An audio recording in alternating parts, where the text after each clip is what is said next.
In 1822, the Peruvian War of Independence had been raging for 13 years and was now reaching its climax. The previous year, the revolutionary José de San Martín had taken Lima and much of the north coast. However, the majority of Peru was still in royalist hands. All of the south and east was under the control of Viceroy José de la Serna, who had his headquarters in Cuzco. Whether San Martín would be able to liberate the rest of Peru was unclear, as his campaign was in crisis.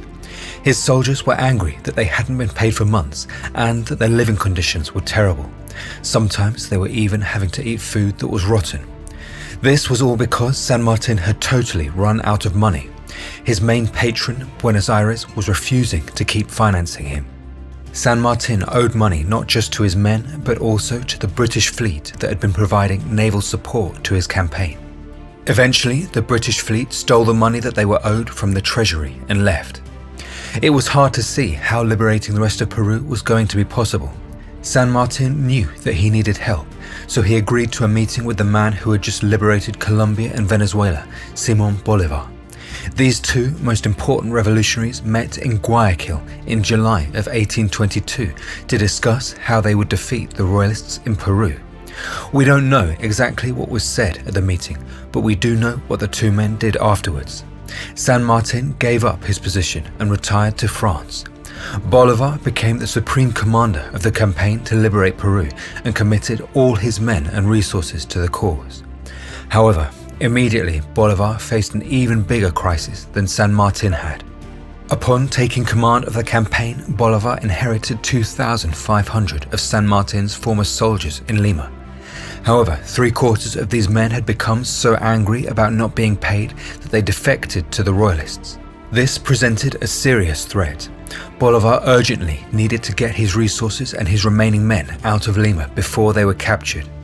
He worked frantically to evacuate Lima as fast as possible. The revolutionaries got out just in time. Shortly afterwards, 3,000 royalist troops arrived and occupied the city. The loss of Lima was a disaster for Bolívar. He withdrew his forces north and tried to regroup. To keep the campaign afloat, he had to resort to desperate measures. He ordered the conscription of all males from 12 to 40 in the local area. Any local chief who disobeyed could be shot by Bolívar's men. Rebel soldiers were even given orders to loot the local buildings. Despite these measures, the outlook for Bolívar was bleak. The royalists had 16,000 professional soldiers, 5 times as many as he did. It was at that moment, when it seemed that the Peruvian campaign was going to be lost, that fortune smiled on the revolutionaries. The royalist forces in Peru were about to be hit by their own crisis. It related to chaos in Spain itself. 3 years earlier, in 1820, a coup had forced King Fernando VII to share power with a liberal government. Now, with the help of the French army, Fernando overthrew the liberal government and regained absolute power. This caused a rift in the royalists in Peru. The Spanish viceroy, José de la Serna, was sympathetic to the liberal government that had just been overthrown by the king. However, one of his generals, Pedro Antonio Olañeta, was an arch-royalist and disliked La Serna's liberal sympathies. With the blessing of the king, Olañeta rebelled against La Serna in a bid to make himself viceroy of Peru. Olañeta mobilized 5,000 men and took various cities in the southeast. This was a disaster for La Serna, who now found himself fighting on 2 fronts. He sent 5,000 men under the command of Geronimo Valdez to retake the cities and destroy Olañeta's army. For the revolutionaries, this development offered a ray of hope. Bolívar acted decisively, crossing the Andes Mountains and then advancing south, deep into enemy territory. His force now totaled almost 10,000 soldiers, including 1,500 tribespeople from the mountains. Bolívar's target was the army of José de Canterac, which was stationed near the town of Junín. However, as Bolívar gets close, Canterac refuses to give battle and withdraws. Bolívar pursues Canterac, trying to prevent him from escaping to Cuzco. With Bolívar's cavalry constantly harassing the royalist men, Canterac is eventually forced to send his own cavalry to counter Bolívar's. At the small battle of Junín, Bolívar's cavalry defeats the cavalry of Canterac, leaving the infantry vulnerable. Fearing that Bolivar will continue to pursue him, Canterac force marches his men 160 kilometers, leading to the desertion of 3,000 men. Canterac's fears of Bolivar's pursuit turned out to be unfounded. Bolivar instead decided to consolidate his position and then head back to the coast to retake Lima. With his force weakened, Canterac withdrew towards Cuzco and requested reinforcements. In Cuzco, La Serna had few men to spare. He was forced to recall the army of Valdez from the south and send it to join with Canterac's forces. While that was happening, Bolivar had retaken Lima and was now back on the eastern side of the Andes, advancing south. However, as the rebels were bearing down on Cuzco, they ran into a problem. They were running out of supplies. High up in the mountains, their supply lines had become overextended and they were struggling to get enough food and gunpowder. Bolivar decided that he would return to Lima to get supplies. In charge, he left his second-in-command, Antonio Sucre. Sucre was only 29 years of age and was like a son to Bolivar. His family traced its roots to Flanders in modern-day Belgium. It's after Sucre that the capital of Bolivia is named. Bolivar gave clear instructions to Sucre that he should wait for Bolivar to return. Sucre was to avoid battle unless victory was certain. With that, Bolivar set off for Lima. At this point, the rebels were 250 kilometers from Cuzco. It's likely that Bolivar wouldn't have left if he'd known what was happening in the royalist camp. They had united the forces of Canterac and Valdez, and in a stronger position, it was they that were now seeking battle. They began to pursue the rebels, who withdrew to the west. For several days, the two armies played cat and mouse, with Sucre refusing to give battle as he'd been instructed. Eventually, near the town of Ayacucho, the royalists cornered the rebels. Sucre now had no choice but to fight. The battle could be avoided no longer. It wasn't how the rebels had expected the final showdown to happen. The task of defeating the royalists in Peru had fallen not to the great liberator, Bolivar, but to Sucre, his apprentice.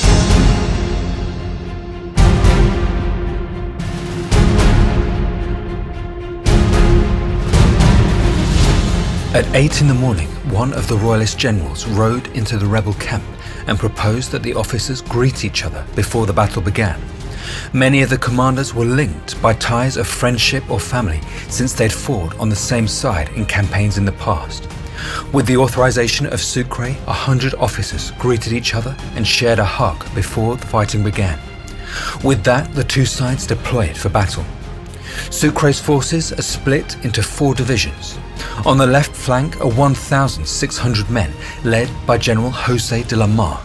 Lamar grew up in Spain, and a few years previously he was fighting for the Royalists. He switched sides to join the rebels when Lima fell to San Martin. Lamar will go on to become president of Peru in 1827. In the center is a cavalry division led by William Miller. Miller was born in England and is a veteran of the Napoleonic Wars, even fighting in the famous Battle of Vittoria. After the fall of Napoleon, Miller was part of San Martin's army that crossed the Andes and participated in the liberation of Chile. Then, under Bolivar, he played a key role in the Battle of Junin. Throughout his life, Miller was wounded 22 times, and at his death, the autopsy revealed that he had carried 2 bullets in his liver for over 40 years. In reserve, Sucre has 1,700 men, led by Jacinto Lara. Lara is a veteran of the Venezuelan War of Independence and has been fighting for Bolivar for over 10 years. On the right flank is Sucre's biggest division of 2,300 men, led by José Cordova.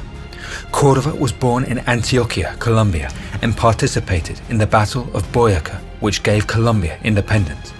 Later in his life, Cordova will return to Colombia and will publicly condemn Bolivar for making himself dictator. Cordova will eventually organize a rebellion against Bolivar. That rebellion will be crushed by men who, in this battle, were fighting on the same side as Cordova. Those men were the Rifles Battalion, part of Lara's division. Cordova will die in that rebellion against Bolivar. Far in front of the main army, Sucre has deployed various squadrons of cavalry that are to skirmish and harass the Royalists as they approach the battlefield. To their left is a small farmhouse that Sucre has garrisoned. The Royalist forces are also split into 4 divisions. On their right flank is 3,000 men and 4 cannons under the command of Geronimo Valdez. This is the same Valdez that had been tasked with suppressing the rebellion of Olañeta in the south. Valdez was born in Spain and will go on to become governor of Cuba in 1841. To their left is a division of 2,000 men led by Jean Monnet. Monnet was born in Madrid and had joined the Spanish army at the age of 11. He was a veteran of Spain's War of Independence against Napoleon.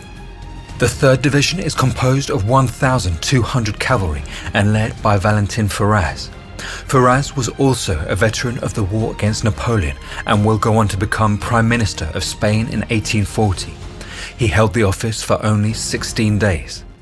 On the Royalist left flank is 3,200 men and 6 cannons under the command of Alejandro Villalobos. Overall, the Royalists appear to be in the stronger position. They have more men and 10 cannons, while Sucre has none.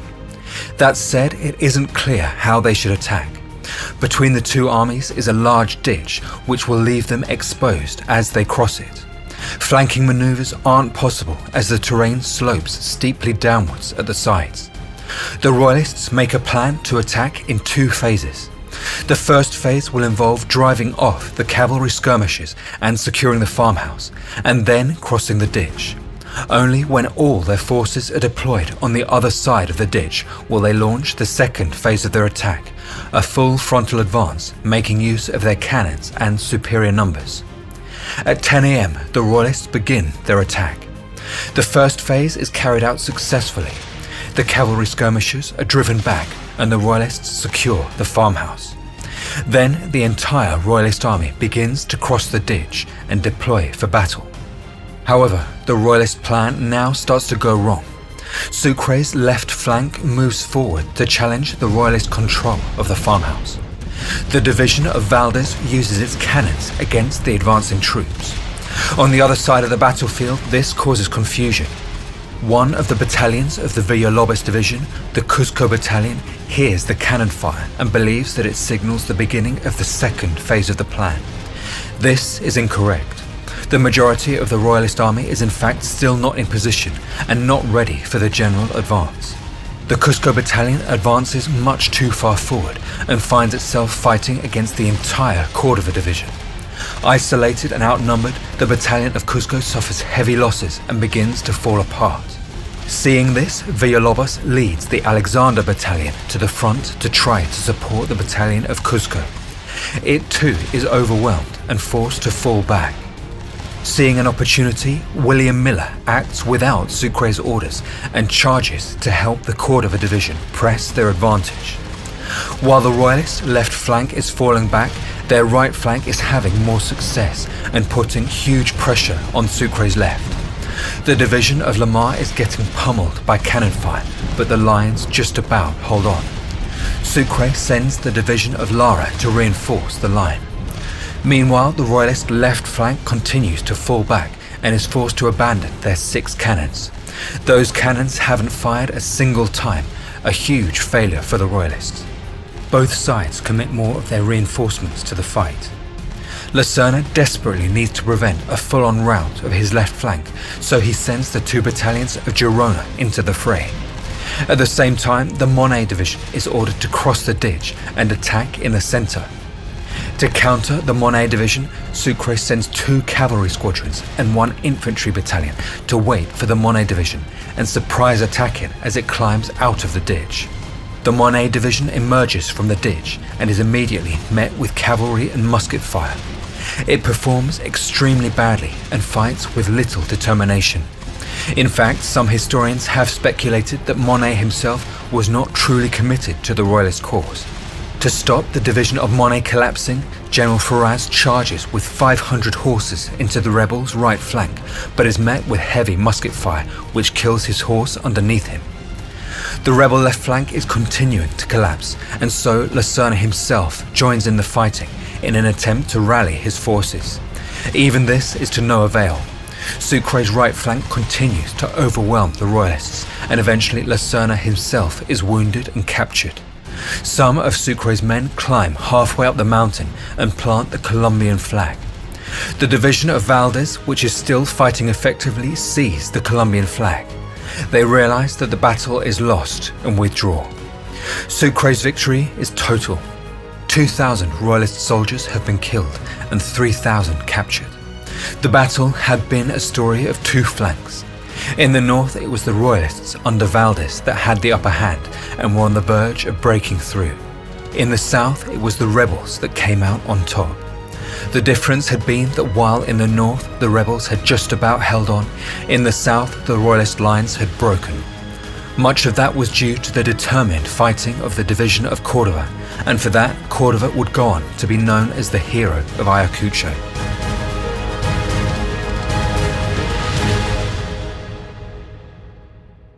The royalists that escaped the battlefield did consider trying to regroup and continue fighting. General Canterac wanted to march on Cusco and get reinforcements. However, his officers were tired of marching and refused. They wanted to surrender, and eventually Canterac gave in. He met Sucre and agreed to lay down arms. General Olañeta in the south still had 4,000 royalist troops, but after learning of the disaster at Ayacucho, his army gave up. Peru had its independence. The Battle of Ayacucho was the last major battle in the Wars of Independence of South America. The new nation-states would now forge their own paths into the future.